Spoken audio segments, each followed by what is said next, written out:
Alô? Ai, não tá ligando. Boa noite. Alô? Eu acho que... tá ligado, né? Boa noite a todos. Eu também tô com a minha pastilha aqui, ó. Uma tosse. Faz um mês que eu tô com tosse. Mas hoje eu não vou tossir. Tudo bem? Eu aqui novamente. Tem bastante pai e mãe aí, vô, vó? Tem bastante? Que bom. Hoje o papo é com vocês, tá bom? A gente vai falar um pouquinho sobre educar segundo o Espiritismo, tá? Antes de começar a palestra, eu queria chamar a atenção para a imagem que eu coloquei lá, né? Que diz que toda criança é um mundo espiritual em construção ou reconstrução, né? Porque somos espíritos reencarnados, né? Solicitando material digno a fim de consolidar-se. Quem oferece esse material digno? Os pais, né? Os avós, a família, certo? Então, para a gente falar um pouquinho, né, hoje nós vamos falar sobre esta visão espírita, né, a visão espírita do educar. Mas antes de começar a falar sobre essa visão espírita, eu vou abordar uns pontos para que a gente possa entender o que eu vou falar a respeito da educação para o espiritismo. Isso é mania de professor, viu, gente? Professor é assim. Para ele chegar no lugar que ele quer, ele dá umas voltas, mas dá tudo certo no final, tá bom? Então eu vou falar primeiro, eu vou falar sobre a doutrina tríplice, que eu falei na última palestra, mas vou relembrar um pouquinho sobre doutrina tríplice. Vou falar sobre o ser humano, trazer um conceito de homem, sobre homem. Vou falar do caráter de singularidade, vou falar sobre a criança. E logo após aí, então em seguida eu vou abordar o espiritismo e a educação e como eu vou educar esse espírito, tá? Quem tiver alguém também para orientar depois é legal. Aí você fala, olha, eu vi na palestra assim, é legal, né? Então vamos lá. A gente sabe, né, que o objetivo, o meio e o fim da educação é sempre o homem. Esse é o objetivo da educação. Também o meio pelo qual se deve caminhar e o fim, o objetivo final, é sempre o homem, tá? Sobre esse aspecto, né, a ciência, a filosofia e a religião cada qual traz a sua resposta para isso. Cada uma delas tem a sua resposta, né? E resposta para quê? Para essa constante busca do homem de conhecer a si mesmo, que é o homem nasce e morre buscando conhecer a si mesmo. Essa é a busca do homem. A ciência traz algumas respostas, a filosofia traz algumas respostas e a religião traz outras respostas. E aí a gente tem a doutrina espírita, o espiritismo, né? Que é uma doutrina tríplice. E por que ela é uma doutrina tríplice? Então, quando ela vai explicar essas questões do homem, ela incorpora o princípio da evolução do conhecimento, mas não só a evolução do conhecimento material, também no conhecimento espiritual. E é aí que tem a grande diferença, né? O espiritismo também incorpora a capacidade que o homem tem de conhecer a si mesmo e de tentar conhecer o universo em que ele vive. Essa doutrina tríplice, e agora eu vou relembrar o que eu falei da outra vez, é a doutrina espiritualista que fica alicerçada em 3 forças espirituais. E quais são essas 3 forças? A ciência, a filosofia e a religião. Quando elas separadamente estão tentando dar uma resposta, o espiritismo junta as 3 para tentar dar um caminho para o homem conhecer a si mesmo. Aí que está a grande diferença. Então ela usa a ciência, a filosofia, que está vinculada à Terra, e a religião, que é esse ângulo divino. Então agora, nós vamos então tentar falar sobre o homem. Falar um pouquinho da natureza humana e trazer um conceito sobre o homem. Ok. Para trazer esse conceito, nós vamos analisar sobre 3 aspectos. Sobre qual aspecto? Ciência, filosofia e religião. Ok? Vamos pegar o que cada um fala e juntar tudo para chegar no Espiritismo. O que a ciência fala? Que o homem é um ser animal. É isso que a ciência fala. O homem é um ser animal, ele descende de espécies anteriores e inferiores, e ele é superior porque possui inteligência. E aí nós estamos falando da lei da evolução física. Não sei se alguém aqui estudou biologia, nós estamos falando de Darwin, né? Evolução de Darwin. O que o Darwin falava? Que as espécies evoluíram, foram se adaptando, aquelas que se adaptaram melhor sobreviveram, né? Quem conseguiu se modificar foi gerando novas espécies, e a partir daí o homem surgiu, né? Há teorias que dizem que a gente veio até da água, né? Então, uns falam do macaco, outros falam da água, mas para Darwin houve uma evolução física, as espécies foram se modificando, quem foi se aperfeiçoando e se modificando e se adaptando melhor, sobreviveu. Essa é a lei da evolução física. Então, para a ciência, o homem é isso aí. O homem é um ser animal. Para a filosofia, o homem é um ser social. Por quê? Porque ele precisa do seu semelhante para sobreviver. Quando você nasce, você já nasce andando, falando, comendo sozinho? Não, né? Todo mundo precisa do seu semelhante, certo? Então, precisa da cooperação. Beleza. O que fala a religião? Que o homem é um ser espiritual. É isso que fala a religião. Ele possui faculdades que sobrevivem à matéria, são as faculdades espirituais. E aí nós estamos falando de quê? De evolução espiritual. Então é isso que o Espiritismo faz. Quando o Espiritismo fala do homem, do ser humano ou da humanidade, ele diz que o homem é um ser animal, social e espiritual. Não dá para separar. Não dá para você só educar o ser animal. Você tem que educar o ser social e o ser espiritual também. Dá para você educar só o ser social? Não. Então você tem que juntar tudo para poder educar esse espírito que reencarnou, certo? Então o Espiritismo diz assim: cada ser é único. Entretanto, todo espírito participa dessa natureza tríplice. Todos nós somos o quê? Animal, social e espiritual, ok? Entretanto, todos somos iguais, mas quando nós renascemos, nós temos manifestações próprias, características próprias, e são inúmeras. Ninguém é igual a ninguém, certo? A essas manifestações que nós trazemos, nós chamamos de caráter de singularidade. É assim que é chamado, caráter de singularidade. Esse caráter de singularidade depende de 3 aspectos: individualidade, igualdade e liberdade. Depende desses 3 aspectos. Eu vou tomar um golinho de água, tá? Para eu não tossir.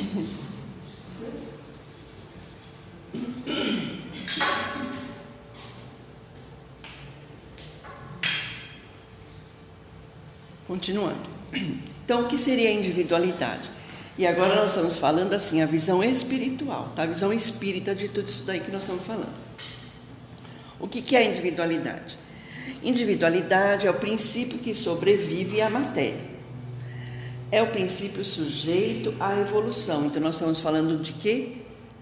De espiritismo, de espiritualidade, certo? Se sobrevive à matéria, se está sujeito à evolução e que tende a atingir a perfeição, que é o que Deus quer da gente, que a gente chegue à perfeição, né? Porque esse mundo é temporário, né? É passageiro, a gente não vai viver aqui para sempre.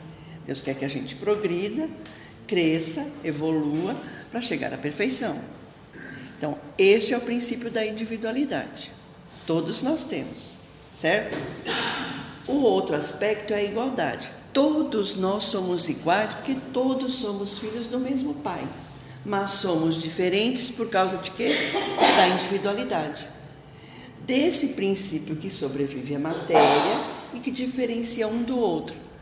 Todos nós somos evoluídos igualmente? Não. Aí é que está a individualidade. Certo? Mas somos iguais perante Deus. porque todos somos filhos de Deus, certo? E aí vem o outro aspecto, que é a liberdade.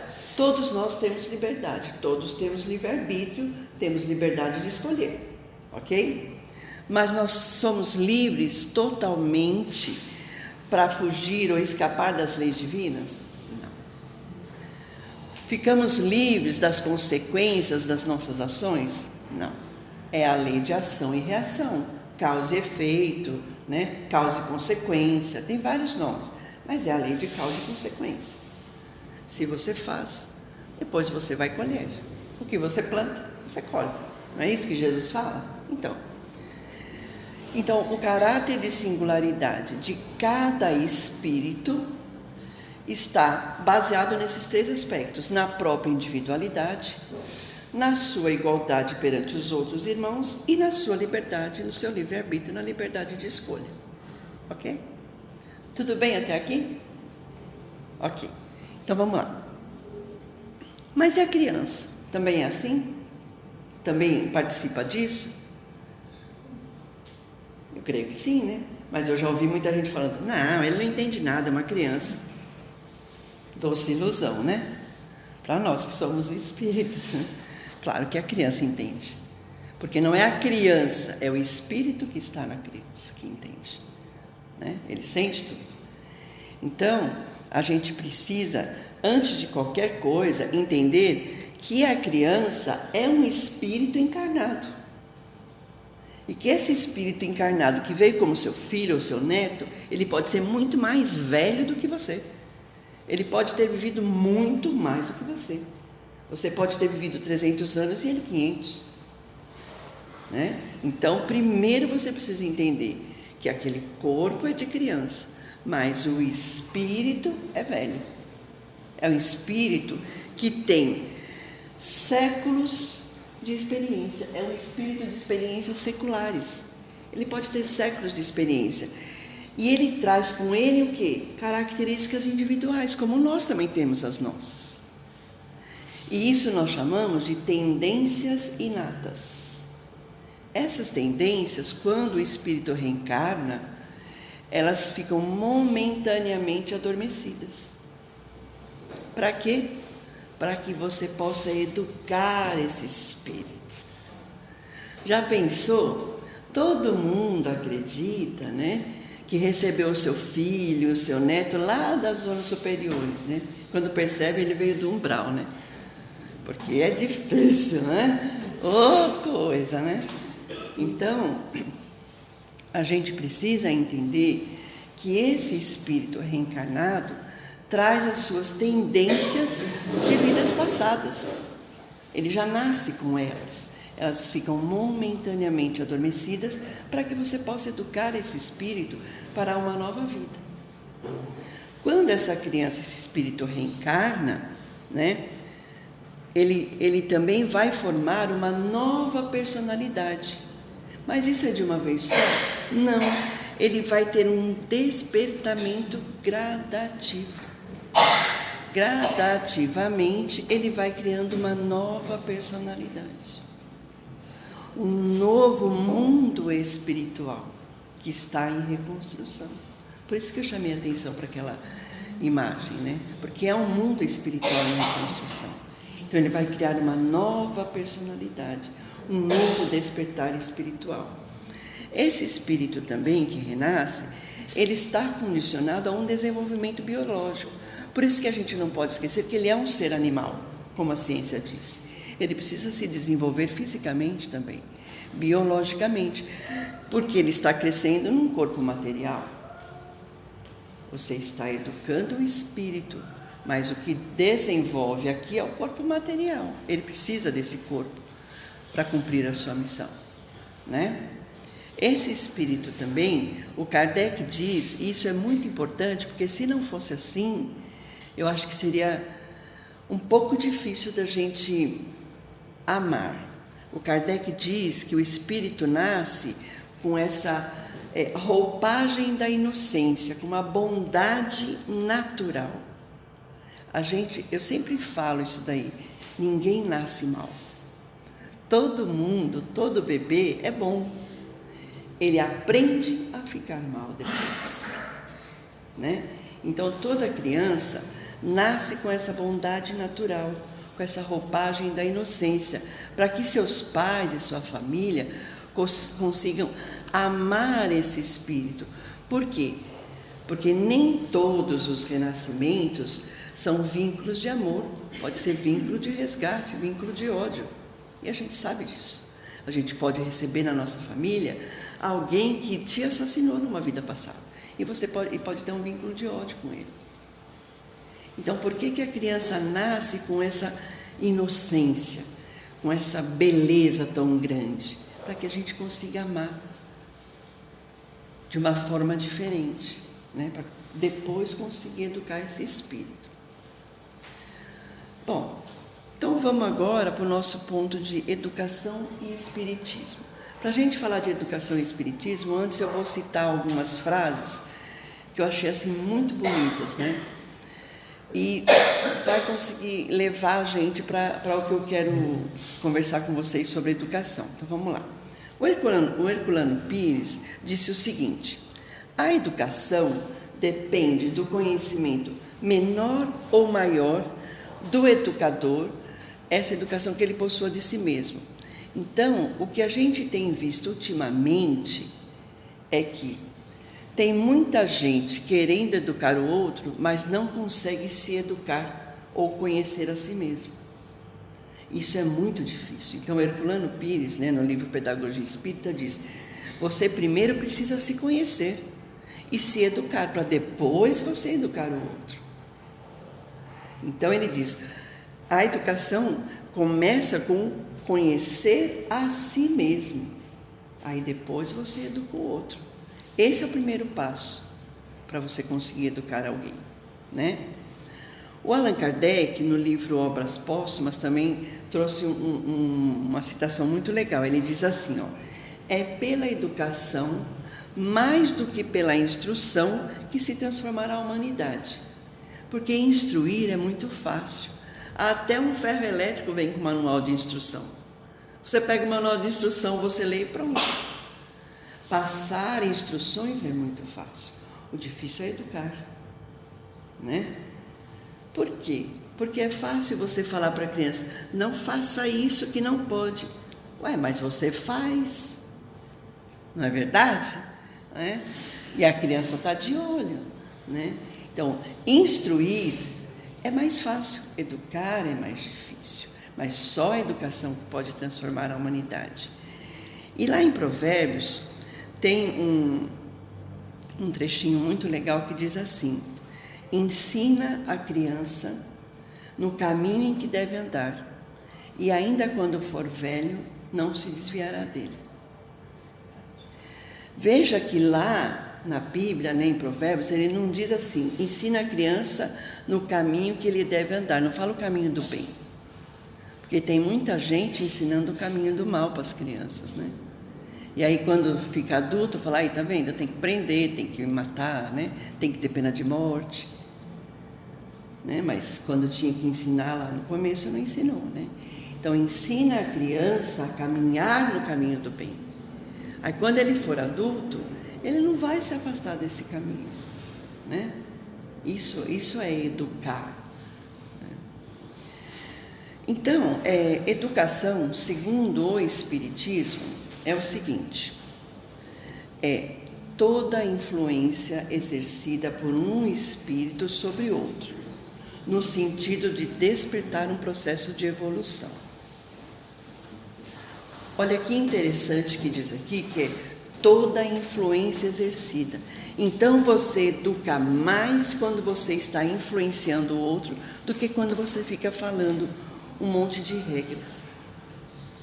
A influência educa muito mais, né? E aí aqui eu quero chamar a atenção para a palavra no sentido de evolução aqui, ó, no sentido de despertar um processo de evolução. Geralmente, quando se fala em evolução, todo mundo pensa numa coisa boa, né? Uma coisa boa, né? Mas não é. Darwin dizia que evoluir não é só melhorar, né? Então, vamos pensar assim, ó, vou trazer aqui para o mundo físico.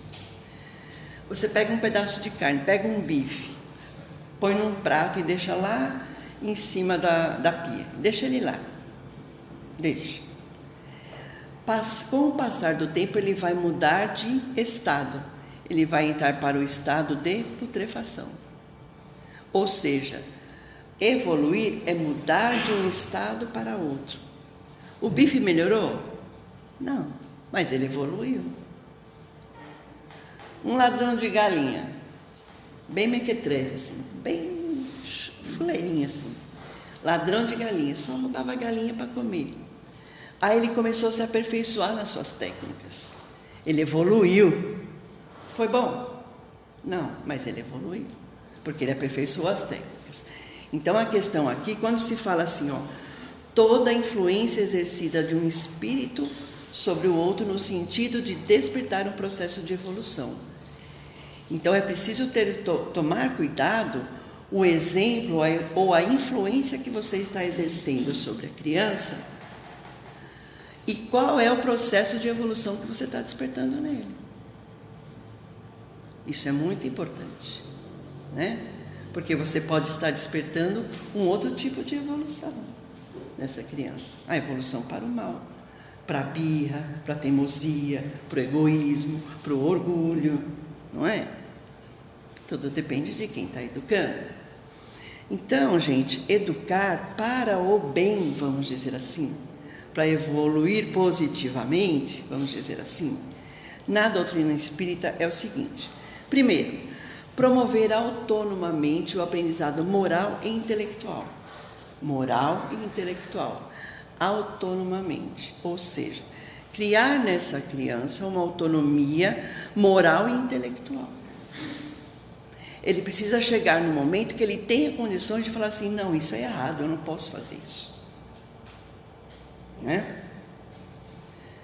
Educar para o bem, segundo a doutrina espírita, é conquistar esta criança por adesão voluntária, não por coação.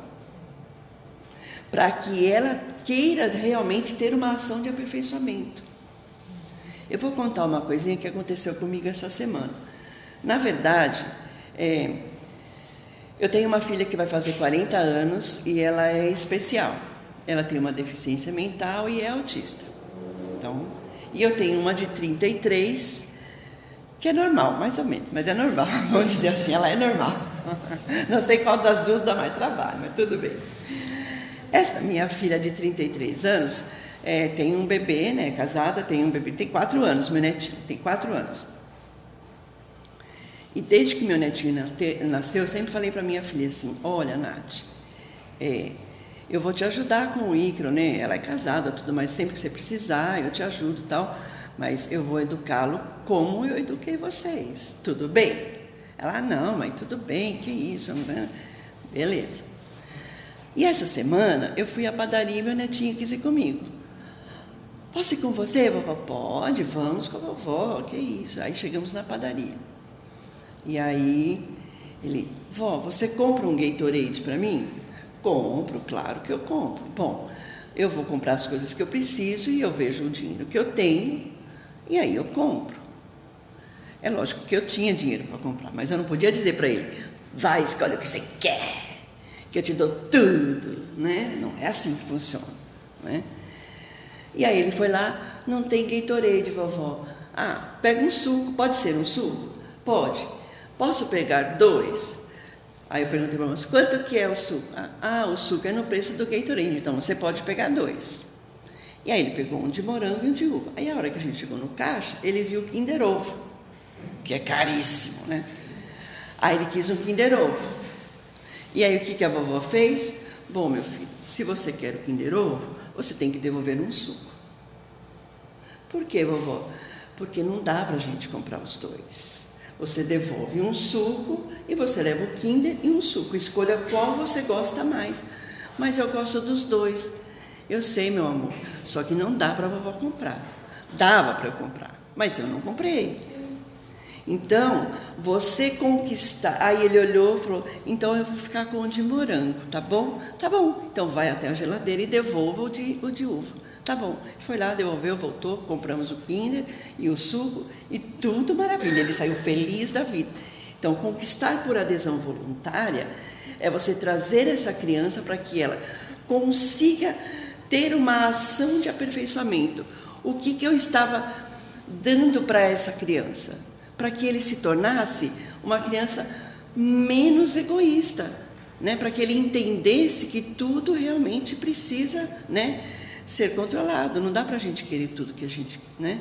Então você conquista essa criança para que ele não precisa coagir, né? Eu nunca coagi meus filhos, nem a minha filha especial. Eu sempre levei comigo no mercado, sempre fui fazer compra com minhas filhas. E desculpa, gente, eu não sei se alguém já passou por isso, né? Minhas filhas nunca fizeram birra, nem se jogaram, nem choraram no mercado. Nunca. Porque elas vinham, pode pegar isso? Deixa eu ver o preço. Tá, a gente leva. Aí passavam, e esse? Pera, então escolhe ou esse ou esse.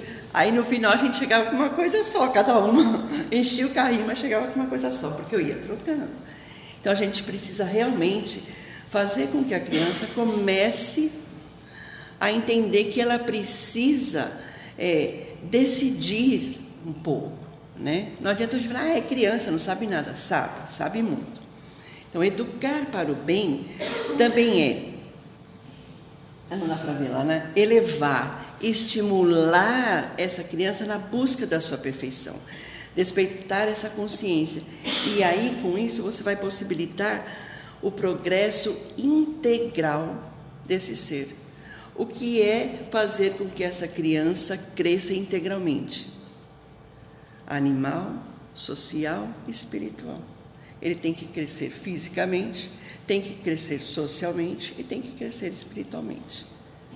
Por isso que ele faz parte da tríplice natureza que o Espiritismo explica. Tudo bem? Agora, como eu falei aí, promover autonomamente o aprendizado moral. Agora eu vou falar um pouquinho de pedagogia, que eu também sou pedagoga, eu sou formada em pedagogia, sou professora de português formada e também sou pedagoga. O Piaget explica o seguinte, vou falar um pouquinho de autonomia para vocês, tá?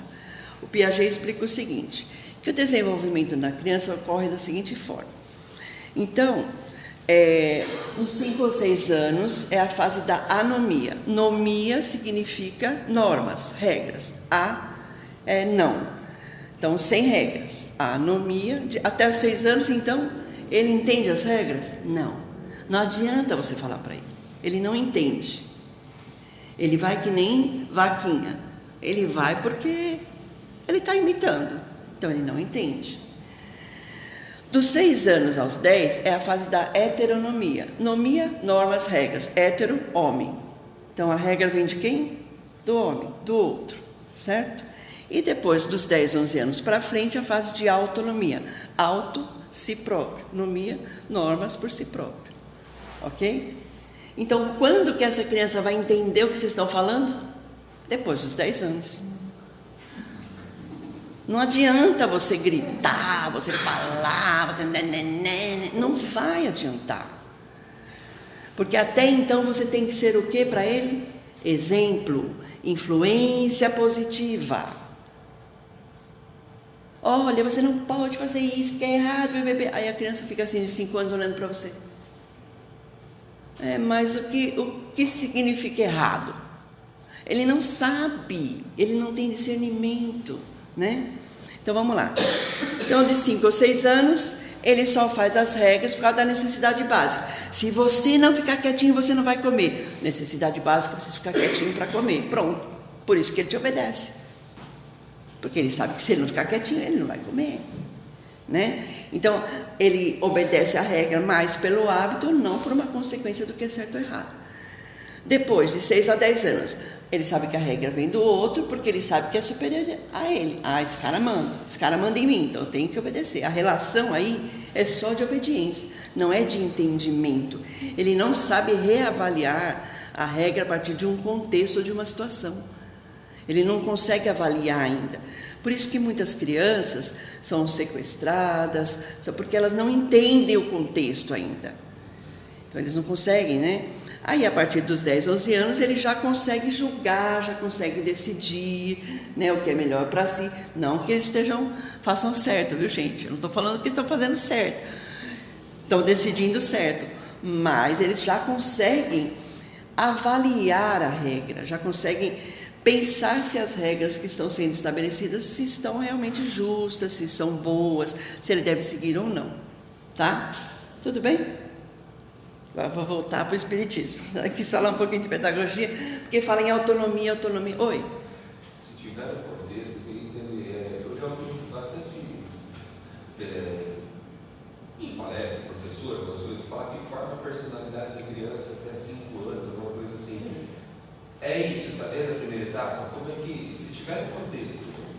Então, de acordo com Piaget e muitos estudos, na verdade, você pegou a palestra desde o começo? Sim. Então, a criança já vem com a personalidade dela, que são as tendências inatas, estão lá adormecidas. O que você vai fazer é educar. A questão de falar aqui da personalidade em si é que nos 5, 6 anos ela ainda não entende quando você fala que não pode. É essa a questão, ela não entende. A personalidade dela está lá, para que seja educada e reconstruída. Ela só não entende por que você está falando que aquilo não pode. Porque ela ainda não tem esse discernimento.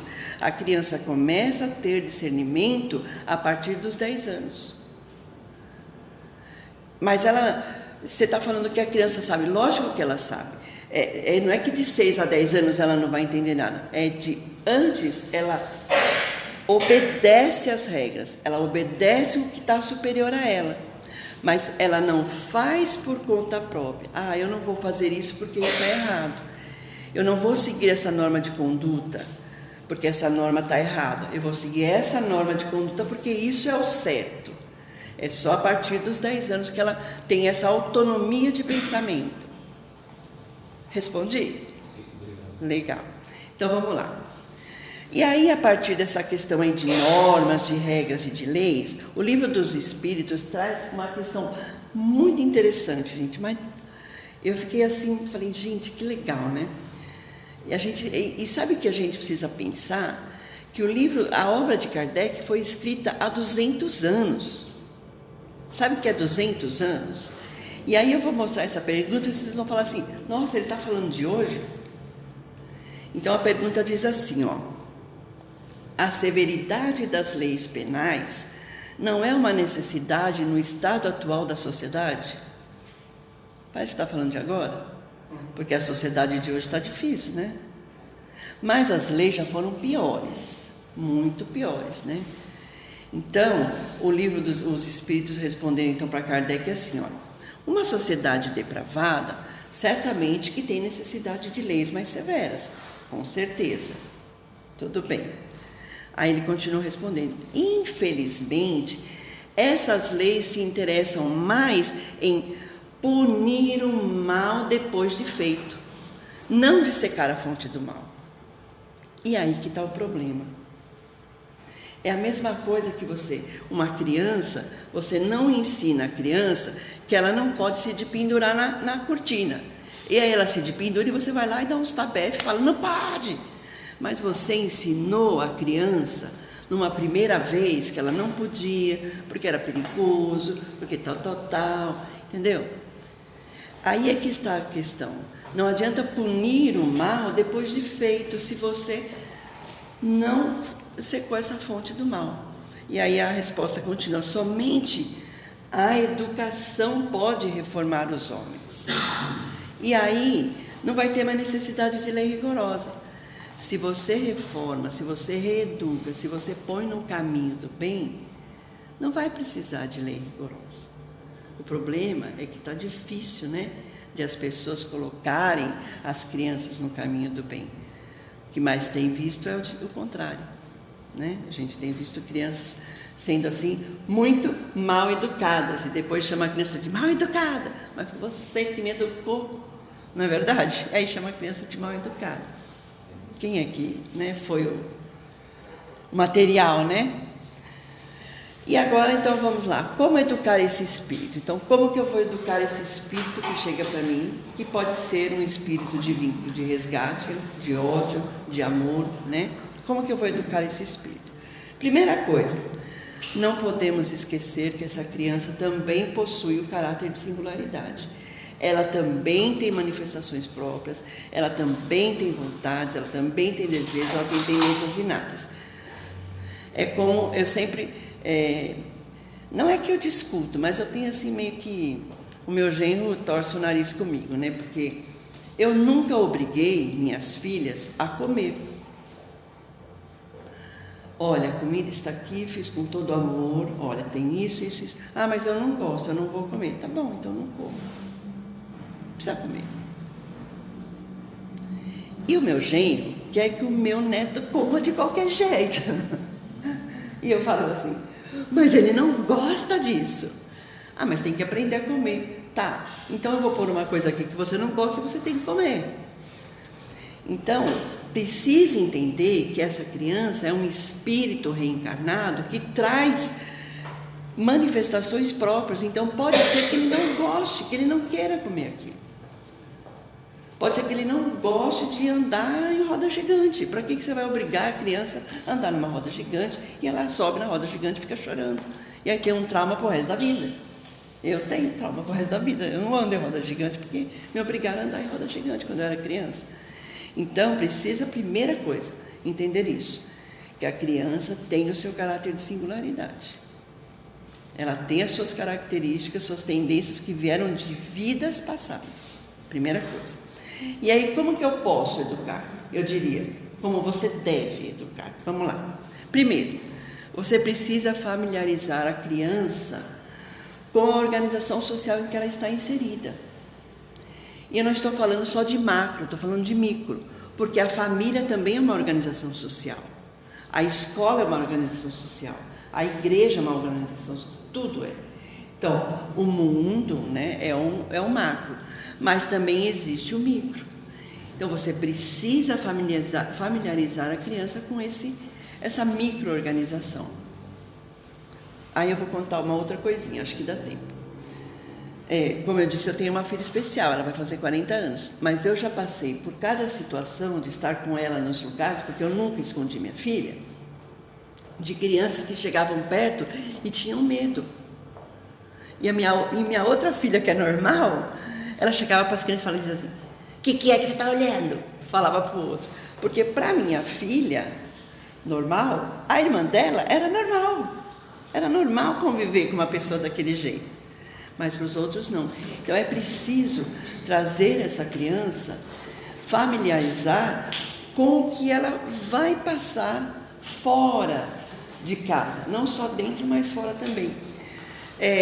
Vocês gostam de assistir Vale a Pena Ver de Novo? Alguém assiste aqui? Está repassando uma novela aí, chama Mulheres Apaixonadas. E nessa novela está passando um caso assim. Uma moça que maltrata os avós. Vocês já viram? A moça maltrata os avós, responde, fala mal, e o pai da moça está... Né? E no último capítulo que passou aí, ele deu uma surra nela de cinta. Quer dizer, ele teve que penalizar severamente, porque não educou quando era criança. Né? Se você educa, se você familiariza essa criança no contexto em que ela está vivendo, ela não vai maltratar os velhos. O meu netinho chega em casa, ele fala, minha mãe tem 82 anos, ele fala assim, eu vou dar um beijo na vó véia. Ele vai lá e abraça minha mãe, beija, sabe? Então, ele fala vó véia, mas tudo bem. Mas ele não maltrata, desde pequeno ele convive com isso. Então, você precisa familiarizar a criança com todos os contextos pelos quais ele vai passar. Que existem pessoas que são deficientes, não só deficientes mentais, mas também deficientes físicos, né? Cadeirantes. Você precisa familiarizar para que ela não se torne aquela pessoa, aquele adulto, né? Que tem preconceito, né? Outro que você precisa fazer é auxiliar o desenvolvimento da capacidade crítica dela e também a autonomia do pensamento, para que ela chegue lá, perto dos 10 anos, capaz de tomar decisões corretas, né? Ser capaz de discernir o que é certo e o que é errado. E como você faz isso? Trazendo para ela valores reais. Quais valores? Valores essenciais para uma sociedade justa. Valores de respeito, de justiça, de solidariedade, de caridade, de amor ao próximo. todos esses valores que transformam o ser humano num ser humano bom, né? Num cidadão que realmente se preocupa com o outro, que tem empatia, né? Então, se você apresenta sempre esses valores para a criança, e se você é exemplo para ela, ela vai entender como que ela tem que ser, não importa como o outro é, né? Também você precisa, para educar essa criança, formar adultos saudáveis de alma e de corpo, porque tem muitos pais aí, a criança passa o dia inteiro fora de casa, vai na escola, depois vai para o judô, depois vai para o balé, depois vai para o inglês, depois vai para o Kumon, depois vai tudo intelectual, e a parte emocional, e a parte espiritual. Cadê? Você está educando só a parte intelectual e o resto? Precisa cuidar do corpo e da alma, né? Então precisa educar, tornar um adulto saudável de corpo e de alma, para que ele tenha emoções e sentimentos bons, para que não seja mais um número nesse quadro depressivo que tem aí de gente que está... Hoje em dia a gente vê crianças com depressão. Eu nunca vi isso. Um monte de criança com depressão. Fica se cortando. Quando eu era coordenadora pedagógica, eu tinha menininhas lá de 10, 11 anos que se cortavam todas. Não podia deixar a apontadora deles, tirava a giletinha da apontadora e se cortava. Então é preciso que se eduque para você criar adulto saudável de alma e de corpo, não só ensinar o intelecto, né? Também precisa facilitar o cumprimento da missão específica desse espírito na Terra, porque todos nós temos uma missão aqui. Não é porque ela é criança que ela não tem. Às vezes a missão dessa criança é só te ensinar a ser pai e mãe. Você nunca pensou nisso? A minha filha especial veio para me ensinar a ser uma pessoa mais humilde. Eu só aprendi a ser humilde com ela, a aceitar com ela. Porque quando eu era moça, eu não suportava ver uma criança cheirando mal. E ela tinha tanto refluxo que ela vomitava em mim que me lavava, quando ela era pequenininha, de tanto refluxo que ela tinha. Eu pensei, nossa. Aí eu passei a não ter nojo mais de nada. A gente aprende, né? Então você não sabe a missão do seu filho, né? Todas as pessoas tinham que conviver com uma criança com deficiência. É um bom aprendizado, viu? Vou falar para você. Eu sei. Ela me educou e me educa ainda, tá? E, por último, a gente não pode esquecer que nós somos o exemplo. É o exemplo que você deixa que influencia essa criança a se comportar de um jeito ou de outro. Porque hoje ela pode não, mas mais tarde ela vai fazer. Eu vejo muitas mães assim, que às vezes eu atendi a mãe e falo assim, esse menino está igualzinho ao pai dele. É exemplo, né, meu bem? Por isso que está igual, né? E o exemplo é muito importante. A gente tem grandes educadores mundiais, grandes exemplos. Mais do que a própria teoria, eles se inspiraram pelo exemplo existencial deles, mais do que pela teoria. E aí o Herculano diz assim para a gente, ó. Ele coloca que o problema da educação espírita hoje em dia é mais urgente do que outros, no nosso momento espírita. E é muito importante isso porque a gente precisa ter uma consciência. E sabe qual é a consciência? Estou falando com todos vocês aí que são espíritas. De que os espíritos que reencarnam numa família espírita, eles já vêm para esse meio para receber o auxílio de que necessitam. O Herculano diz isso. Porque eles estão deixando para trás uma vida velha. Eles precisam deixar para trás porque eles estão começando uma vida nova.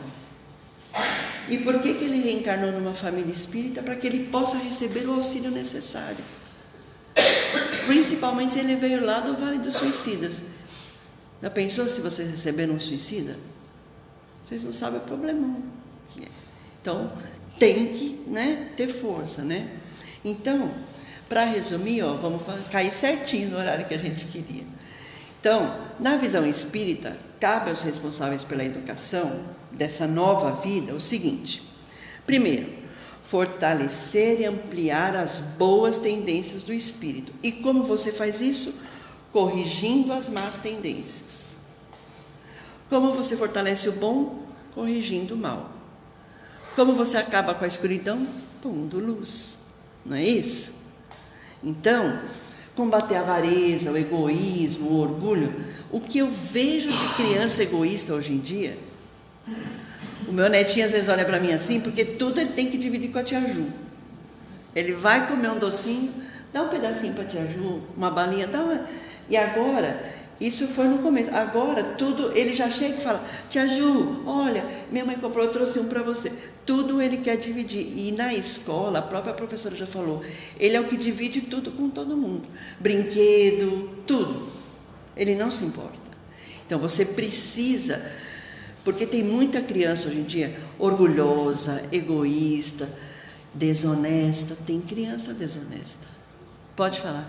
Mas eu acho que isso é um problema dessa geração, agora por conta da tecnologia, as individualizações. A questão da individualização está muito forte, muito latente nessa geração, porque eles não têm essa relação social afinada. Eles Sim. convivem muito com o celular e isso não permite que essa relação com o outro seja exercitada. Então isso está trazendo muitos problemas. E aí, quem corrige isso? Não corrige, porque também está no celular. Aí é que tá. E aí é o que eu faço lá em casa.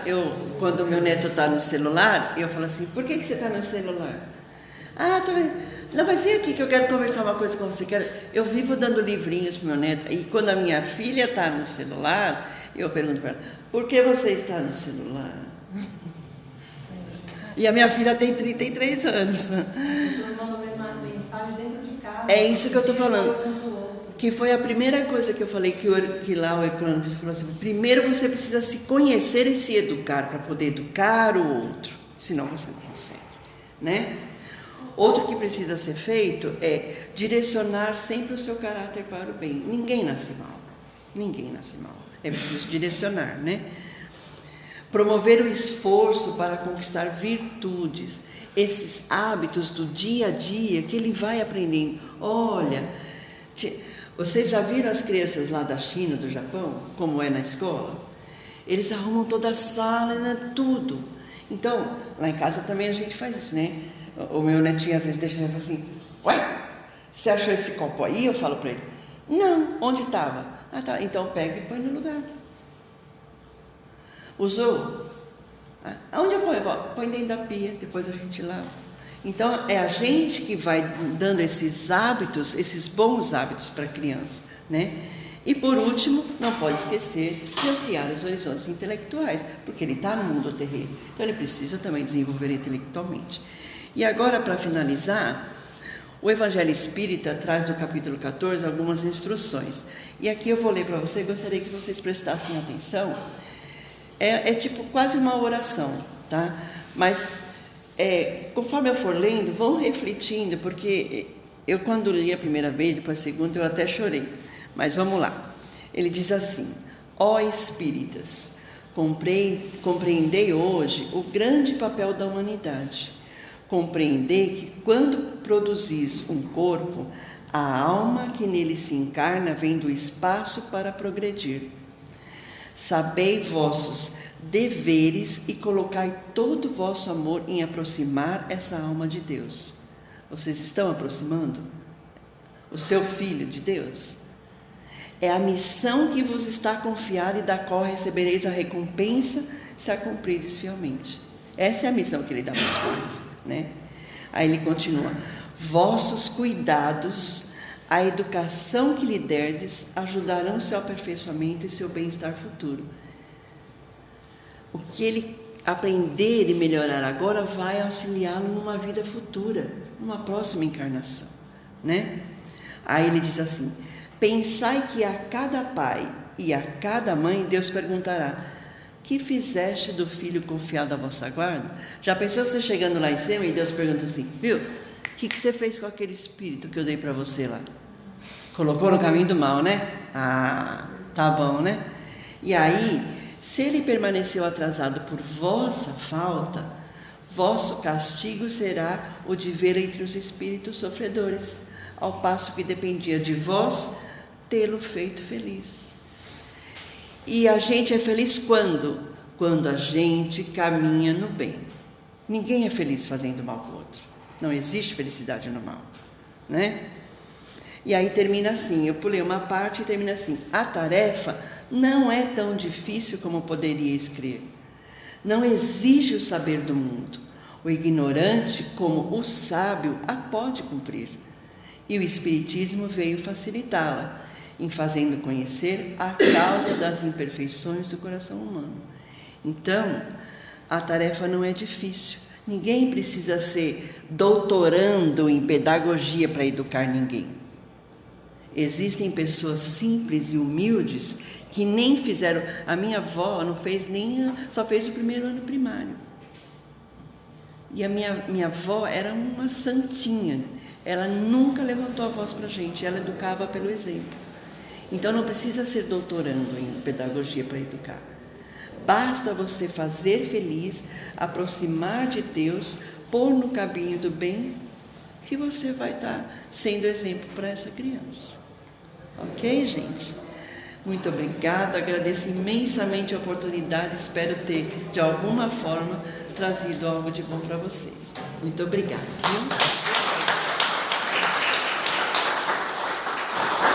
E eu não tossi.